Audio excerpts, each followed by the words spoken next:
So spring is really here. Anyone who knows me in real life knows that I am not a particularly outdoorsy person. My favorite outdoor activity is going back inside. But even though winters can be pretty bleak, it isn't my least favorite season because it really lends itself to many cozy indoor activities, like sitting under a warm blanket with a hot drink. No, spring. Muddy, messy spring is my least favorite season, particularly since I moved to Georgia more than 25 years ago. My husband took care of the yard and I took care of the house when the kids were little. When they got old enough, the kids were the groundskeepers, and although they complained about having to help in the yard, I feel pretty certain that they all enjoyed driving the mower years before they got their driver's licenses.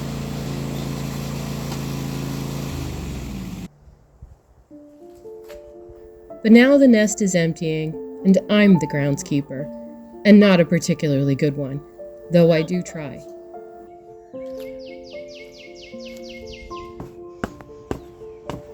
It wasn't until I moved to Georgia that I could see the pollen count all around me. As much as the temperature is crisp and comfortable, I learned a long time ago that we absolutely cannot open the windows because our house would immediately be coated in a layer of yellow dust. And I hate dusting. As it is, you really have to take a shower after spending any time outdoors on days like this one because you don't want all the pollen in your hair to get into your bedding. The staircase project from my last video remains unfinished. We have made almost no progress on that recently. I knew March was always going to be a busy, hectic month with spring break and my youngest turning 20 this year, and suddenly I don't have any more teenagers. But sadly, we had a tragic death in our family. My 22-year-old nephew died on the morning of his sister's birthday of an accidental overdose. All home improvement, landscaping, and housekeeping left my brain.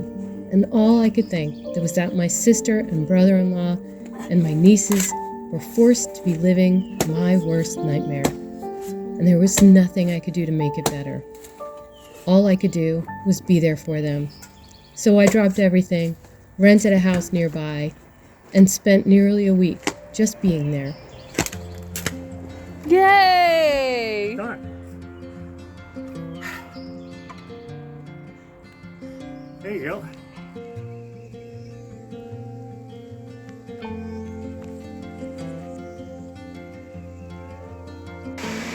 They're hard to see, but that's a lot of deer. And here's the cat. Let me in, please. There they go, all the little white butts running away. Oh, except for a couple of old ones.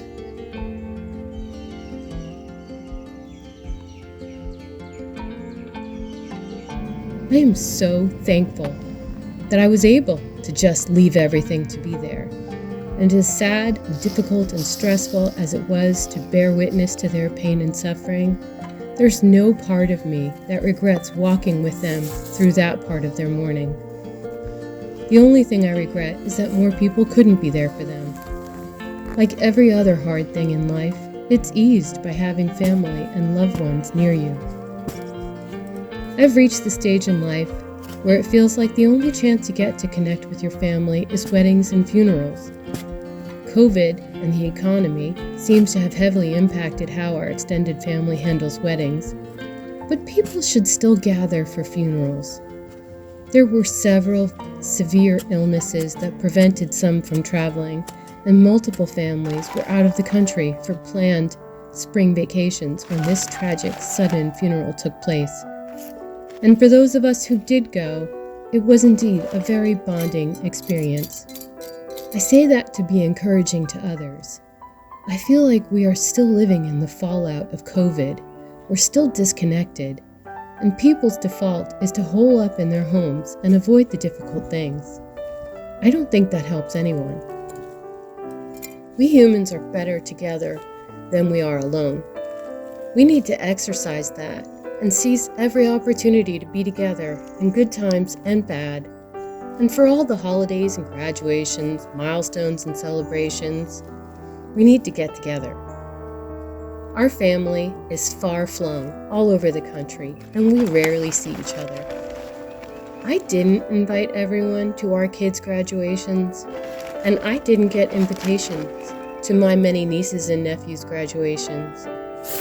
Now, I don't know if I would have been able to afford to travel to all of them or to any of them, but I now regret not trying and not sending the invitations. So that's something I am working on. Shortly after I moved to Georgia, I realized that I had never truly experienced thunderstorms that were anywhere near as severe as the ones here. Here, when you hear neighborhood alarms sounding, it's a tornado warning. We heard the alarms go off this day, and although the winds made a bit of a mess of my yard, we didn't have any damage.